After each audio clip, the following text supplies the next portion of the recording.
Oke, assalamualaikum warahmatullahi wabarakatuh. Selamat malam semuanya. Di sini saya ingin presentasikan kelompok 7 yang berjudul dengan Pancasila dalam kehidupan berbangsa dan bernegara, referensi dan penerapannya dalam pendidikan, kebijakan publik, dan pembangunan nasional. Oke, saya perkenalkan nama diri saya dulu, yaitu Raffi Hafifulana. Dan di samping saya, Nama saya Fahriwan Mukarom. Saya Rahul Basudewa. Saya Muhammad Rizwan Putra. oke, langsung kita next aja dengan slide yang berikutnya. Silakan Fahri, slide berikutnya. Oke, di sini ada berpikir kreatif dan kritis.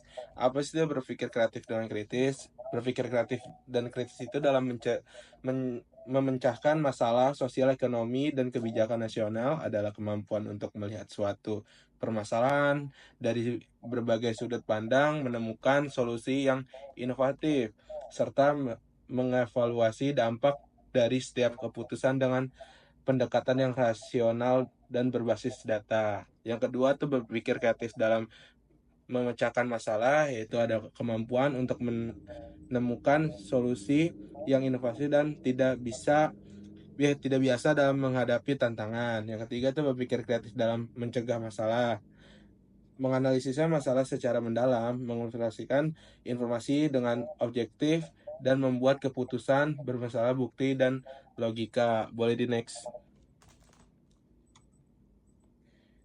Oke, di sini ada mengidentifikasi dan menerapkan Pancasila sebagai dasar negara. Pancasila memiliki peran yang luas dalam kehidupan berbangsa dan bernegara di Indonesia. Dan di sini saya punya cara mengerjakan dan menerapkan Pancasila dalam berbagai aspek, yaitu satu, ada dasar negara. Dasar negara itu Pancasila menjadi dasar bagi bentuknya negara Indonesia. Yang kedua ada ideologi. Pancasila adalah ideologi bangsa Indonesia, yaitu sistem nilai yang menjadi pedoman dalam berpikir dan bertindak bagi seluruh warga negara. Yang ketiga ada sistem filsafat. Pancasila dipahami sebagai suatu sistem filsafat, yaitu pandangan hidup yang memiliki struktur dan nilai-nilai dasar yang saling berkaitan dan mendasari kehidupan bernegara. Yang ketiga ada etika dan moral. Nilai-nilai Pancasila membentuk moral, etika dan moral dalam kehidupan sosial masyarakat Indonesia.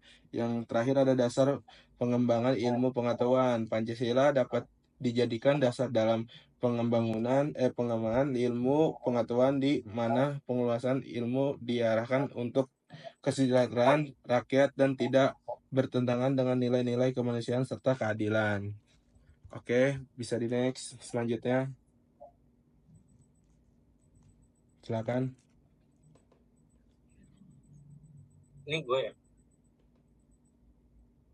Tujuan pendidikan Pancasila. Yang pertama yaitu membangun karakter bangsa. Pendidikan Pancasila berperan penting dalam membentuk karakter yang kuat dan tangguh. Nilai-nilai Pancasila yang mendasari pembangunan karakter antara lain ketuhanan, kemanusiaan, persatuan, kerakyatan, dan keadilan. Yang kedua yaitu memperkuat rasa nasionalisme. Pendidikan Pancasila memperkuat identitas dan rasa cinta tanah air dengan cara menghargai keberagaman budaya, bangsa, dan adat istiadat, menumbuhkan semangat bela negara dan kepedulian terhadap nasib bangsa. Yang ketiga, meningkatkan kesadaran sejarah perjuangan bangsa. Yang keempat, menolak paham-paham yang bertentangan dengan nilai-nilai Pancasila. Yang ketiga, mengaplikasikan nilai-nilai Pancasila dalam kehidupan sehari-hari. Nilai Pancasila tidak hanya dipelajari, tapi juga harus diterapkan dalam kehidupan nyata, seperti lingkungan keluarga, lingkungan sekolah atau kampus, lingkungan masyarakat, dan dalam lingkungan bernegara. Selanjutnya, sejarah Pancasila. Lahirnya Pancasila pada tanggal 1 Juni 1945, Insinyur Soekarno menyampaikan pidatonya dalam sidang Badan Penyelidikan Usaha-Usaha Persiapan Kemerdekaan Indonesia atau BPUPKI. Yang kedua, tentang perumusan Pancasila. Setelah 1 Juni, rumusan Pancasila disempurnakan oleh Panitia 9 yang menghasilkan Piagam Jakarta pada tanggal 22 Juni 1945. Piagam Jakarta menjadi cikal bakal pembukaan Undang-Undang Dasar 1945. Namun, Rumusan sila pertama mengalami perubahan pada tanggal 18 Agustus 1945. Berikutnya Pancasila dalam pembukaan Undang-Undang Dasar 1945. Pada tanggal 18 Agustus 1945, PPKI menetapkan Undang-Undang Dasar 1945 termasuk pembukaannya. Di dalam alinea keempat, pembukaan Undang-Undang Dasar 1945 secara resmi tercantum 5 sila Pancasila. Pancasila sebagai dasar negara dan konstitusi. Pancasila sebagai landasan konstitusi. Pancasila adalah dasar negara, ideologi nasional dan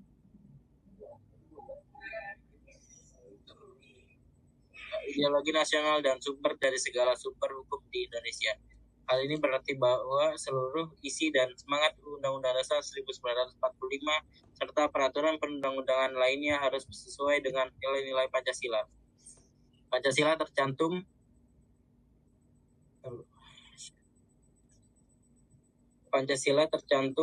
secara resmi dalam Undang-Undang Dasar 1945 alinea keempat. Hubungan Pancasila dengan Undang-Undang Dasar 1945. Pancasila memberi arah dan jiwa terhadap rumusan pasal Undang-Undang Dasar 1945.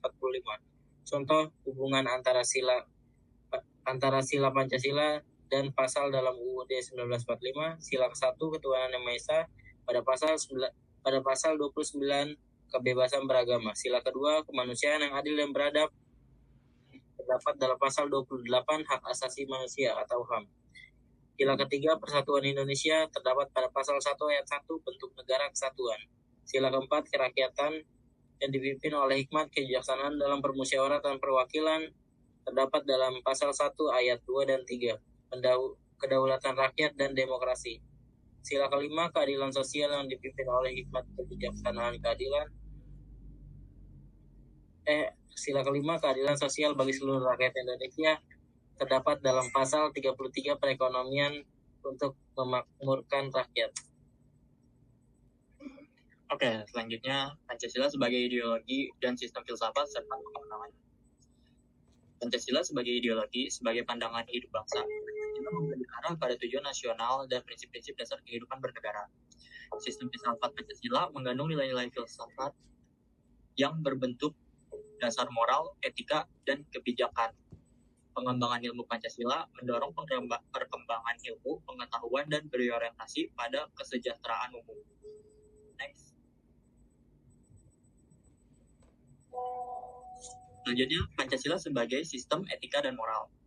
Etika dan moral Pancasila mengajarkan nilai moral yang tinggi, menghargai keberagaman, dan mengedepankan keadilan sosial. Penerapan dalam kehidupan, sikap saling menghargai antar individu dan golongan, serta menjaga kesatuan bangsa dengan dasar moral yang kokoh. Next. Pancasila dalam kebijakan sistem ekonomi dan pembangunan nasional. Kebijakan ekonomi Pancasila sebagai dasar pembangunan ekonomi yang adil, merata, dan berkelanjutan. Pembangunan nasional Pancasila berperan dalam mewujudkan tujuan pembangunan nasional yang menekankan pada kesejahteraan sosial dan ekonomi bagi seluruh rakyat Indonesia. Selanjutnya ada rasa keadilan sosial dalam konteks Pancasila. Pertama ada prinsip keadilan sosial.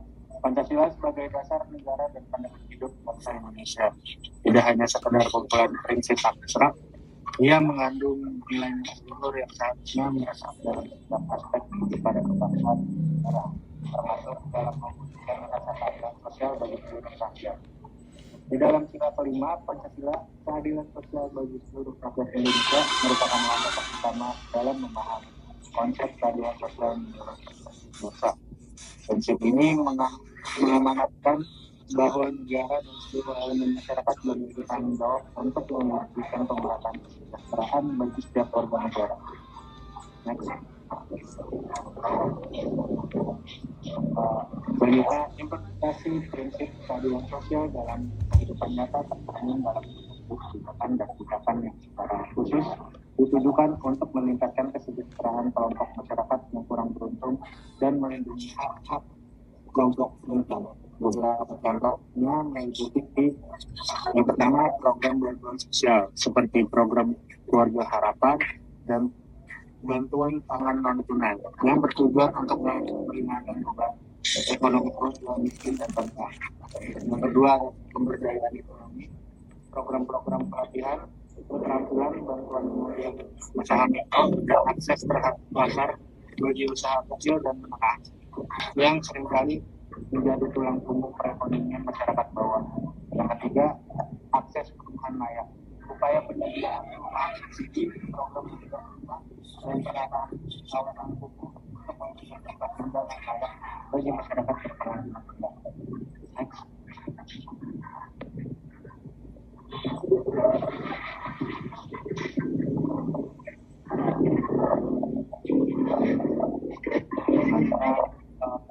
Selanjutnya ada penerapan dalam kebijakan prinsip keadilan sosial yang harus menjadi landasan dalam perumusan dan pelaksanaan setiap kebijakan publik di berbagai sektor kehidupan. Pembagian sumber daya, kebijakan terkait pengelolaan dan pemanfaatan sumber daya alam harus memastikan bahwa kekayaan alam karena kemakmuran rakyat dengan memperhatikan keberlanjutan lingkungan dan keadilan antar generasi. Hal ini mencakup kebijakan agraria yang adil, pengelolaan pertambangan yang bertanggung jawab dan distribusi pendapatan dari sumber daya alam yang merata. Selanjutnya adalah kesempatan kerja.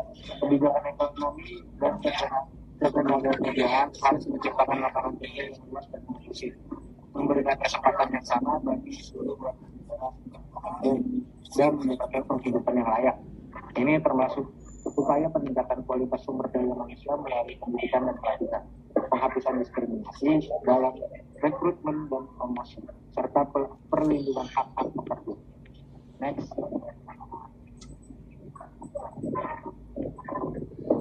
Selanjutnya ada pendidikan. Kebijakan pendidikan harus memastikan akses yang merata dan berkualitas bagi seluruh anak bangsa tanpa memandang latar belakang sosial, ekonomi, atau geografis. Ini meliputi penyediaan infrastruktur pendidikan yang memuat seluruh wilayah, program beasiswa dan bantuan pendidikan untuk siswa dari keluarga yang kurang mampu, serta kurikulum yang mengarahkan dalam komunikasi sosial dan inklusi. Yang terakhir adalah kesehatan. Kebijakan kesehatan harus menjamin akses yang adil dan merata terhadap pelayanan kesehatan yang berkualitas bagi seluruh masyarakat. Ini diwujudkan melalui program jaminan kesehatan semesta, pembangunan fasilitas kesehatan yang terjangkau di seluruh pelosok hidup, serta program-program kesehatan yang secara khusus menyasar kelompok masyarakat rentan.